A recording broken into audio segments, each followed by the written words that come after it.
So you know how almost everyone these days glances at their phone, Yeah. checking their steps. Oh, absolutely. It's become second nature, hasn't it? That daily goal. Exactly. But it makes you think, doesn't it? Is just looking at that one number, Yeah. steps, really the best way to know how active we are? Or, maybe more importantly, what it means for our health? Yeah, that's precisely the question we've been digging into recently. We've looked at some stuff that really pushes us to ask, well, is counting steps enough? Does it tell the whole story? Or is there a maybe more insightful way? Potentially, yeah. A Really? more complete way to gauge our activity level. Right. Because the material we looked at, it suggests that, okay, step counting, definitely a starting point. It gets people moving. Sure, it's accessible. But maybe combining it with something else like, say, heart rate could give us a richer picture, a Mm. better handle on fitness, and maybe even potential health risks down the line. Exactly. And what's really interesting there is thinking about what the step count doesn't capture. It's great for volume, like how much you're moving. That's valuable, no doubt. Uh-huh. But it completely misses the intensity side of things. You know, a really long, slow walk versus a short, super brisk one. They both add steps, right? Right. Totally different workouts, same step count sometimes. Precisely. They affect your body very differently. Yeah, you could technically wander around all day, hit that magic 10,000 steps, but maybe never really push your heart or lungs much. Exactly. You might not get that cardiovascular challenge. So, okay, this is where it gets really interesting then. How does adding heart rate data change that picture? Well, think about heart rate zones. If we start looking at those, we can begin to understand the type of activity someone's actually doing. Ah, okay.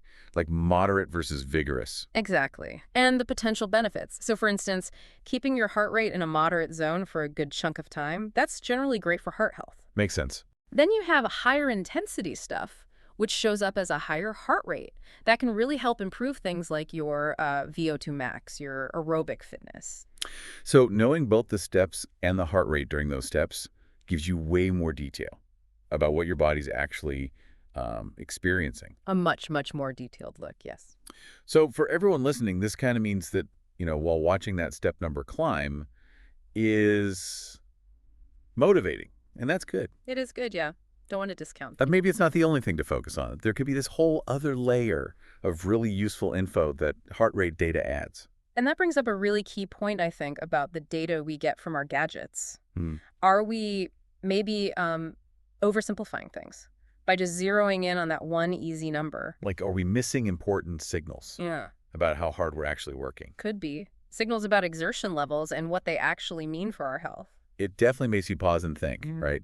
It's not just about getting the steps in, but about what's happening physiologically while you're getting them. That's it, exactly. So, look, the simplicity of step counting, it has real value. It encourages basic movement, gets people off the couch. For sure. But the potential to combine it with heart rate, that seems to open a door to a more, let's say, nuanced assessment. Potentially more accurate, too, when it comes to understanding overall fitness and maybe even health risks. So wrapping this up then, thinking about all this, how might you, listening right now, maybe think a bit differently about tracking your own activity? Yeah, it's just relying on steps, maybe leaving a big piece of the puzzle out. Especially when it comes to really understanding your well-being. It's definitely some food for thought as you go about your day. It's